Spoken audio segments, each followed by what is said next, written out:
오늘은 이제 유책 배우자 이혼 청구 다뤄보려고 하는데 제일 문의가 많으신 것 같아요. 이혼이 될까요? 이혼이 안 될까요? 그런 부분.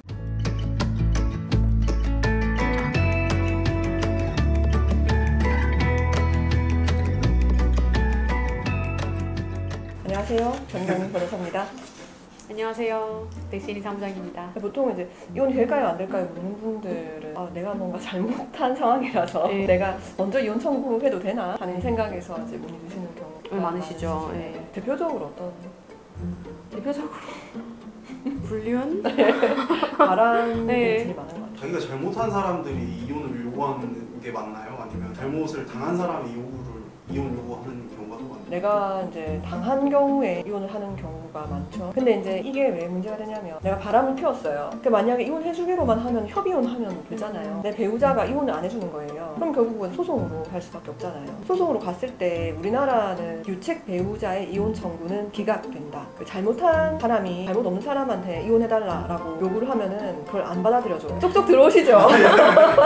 나의 경우에 예외적으로 이혼이 될 수 있는 그런 상황이 되지 않을까 하시는 경우 제법 있으신 것 같아요. 그러면 이 케이스 한번 가볼까요? 네. 이분들 같은 경우에는 76년에 결혼을 하셔가지고 자녀분도 3명이나 네, 3명이나 되시죠. 이제 이 남편분이 이제 바깥에 나가셔가지고 두 집 살림을 하신 거죠. 두 집 살림 하시면서 이제 또 자녀를 한 명 더 출생하셨어요. 이 자녀가 중학생 때인가? 그때쯤에 이혼 청구를 하신 거죠. 부정행위를 한 유책 배우자가 이혼 청구를 한 사건이에요. 아내분인 피고는 직업도 없으시고 이제 생활비를 원고로부터 받아가지고 겨우겨우 생활을 유지하시는데 그마저도 남편분이 중간에 생활비를 끊으셨죠. 어려움이 있는 상태였는데 여기야 이제 남편분이 이혼해달라라고 초점까지 내시는 이런 상황에 직면하게 된 거죠. 그리고 이제 이 아내분이 그때 당시 만 60세가 넘으시고 갑상선약을 복용하지 않으시면 안 될 정도로 질환도 있으신 정도로 어려우신 상태였던 거예요. 그러니까 원고에게 굉장히 경제적으로 의존하실 수밖에 없는 상황이잖아요. 그렇기 때문에 이제 재판부에서는 이러한 원고의 이혼 청구를 받아들여줘야 할 것인가에 대한 심각한 고민을 하시게 됩니다. 그렇죠. 왜냐면 이 아내분은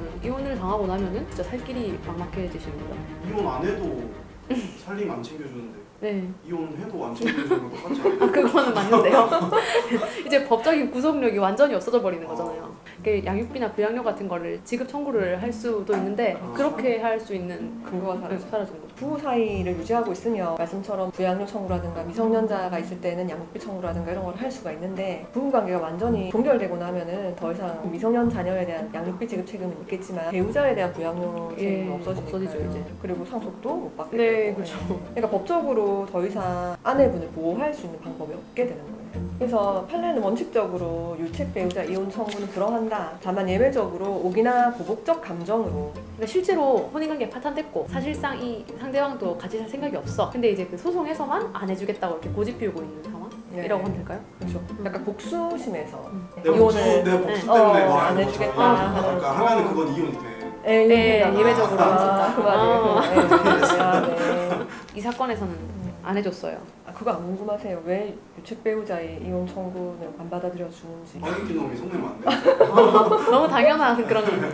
아니 거기 비하인드가 좀 있거든요. 유책 배우자의 이혼 청구가 불허되는 데에는 우리나라가 협의혼 제도를 갖고 있기 때문도 있어요. 실제로 우리나라에서 협의혼을 하는 퍼센테이지가 거의 70%, 77%뭐 이 정도 되거든요. 유책 배우자를 하더라도 협의혼을 통해서 이혼할 수 있는 길이 열려 있음에도 불구하고 그걸 못해서 이제 재판상 이혼으로 온 건데 그런 경우에 법원에서 유책 배우자 이혼 청구를 받아들이게 되면은 결국은 그 유책 배우자의 배우자를 보호하지 못하는 결과가 된다. 그런 취지가 이제 깔려 있는 거죠. 그러니까 그게 유책주의가 있고 파탄주의가 있어요. 유책주의는 잘못 없는 사람이 잘못한 배우자한테 이혼 청구하면 그거 받아들여주고 반대 경우에 안 받아들여준다. 맞아요.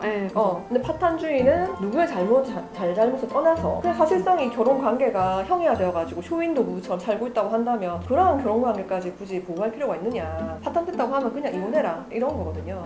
우리나라는 유책주의가 원칙인 나라인데 파탄주의를 취하고 있는 나라도 있어요. 프랑스나 뭐 독일이나 미국 뭐 이런 나라도 있고. 네, 그런 나라에서는 이러한 경우에 뭐 배우자나 자녀들이 보호가 안 되잖아요. 그러한 배우자나 자녀들을 보호하기 위한 그런 제도가 있대요. 그러니까 파탄주의를 취하더라도 그분들이 뭐 경제적으로나 이렇게 불안정하지 않도록 다 배려가 되어 있는 상태니까 그게 가능해진다는 거죠. 근데 우리나라는 그렇지가 않은 거예요. 그렇기 때문에 파탄주의를 원칙으로 하는 거 타당하지 않다라고 보시는 것 같아요. 이러한 비하인드 때문에 우리나라는 파탄주의 안 취하고 유책주의 취한다. 난 이런 거 재밌던데. 난 재미없었어요.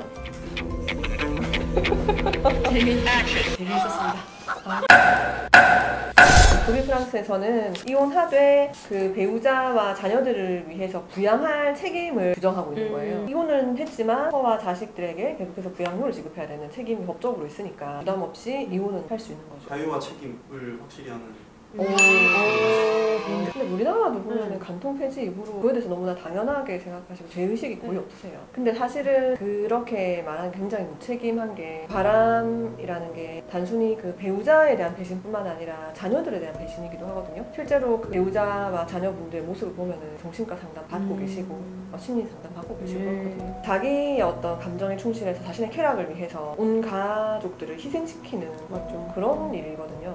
바람의 단서 뭐 이런 유튜브 찍어서 본 적이 있었거든요. 그래가지고 그 댓글이 달렸는데 이렇게까지 폭로해서 돈을 벌어야겠냐.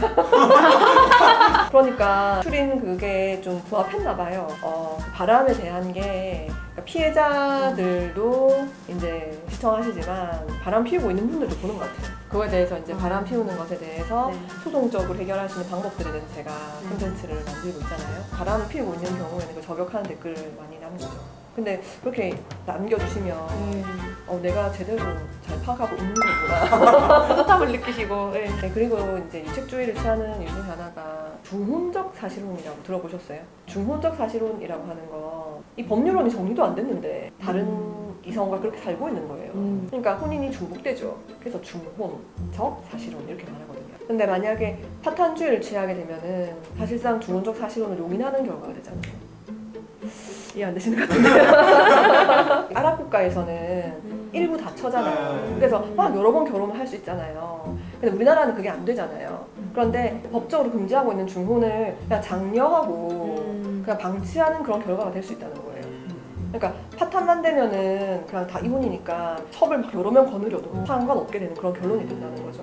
그래서 그 유책주의가 원칙이다라고 한 것도 있다는 거죠. 법적으로는 문제가 없는 거 아니에요? 그럼 이제 그러니까 서류상에 문제가 없으니까. 사실혼 이제 관계가 이제 끝나고 나서 뭐 재산분할 같은 거 청구할 수 있고 이런 거 좀 궁금하신 거 아니에요? 그게 안 되는 거 아니냐? 됩니다. 아 그래요? 그건 또 됩니다. 저 놀라시는 거. 저 위자료 지난번에 다 받아들였어요. 네. 그 다음에 저희가 to be continued.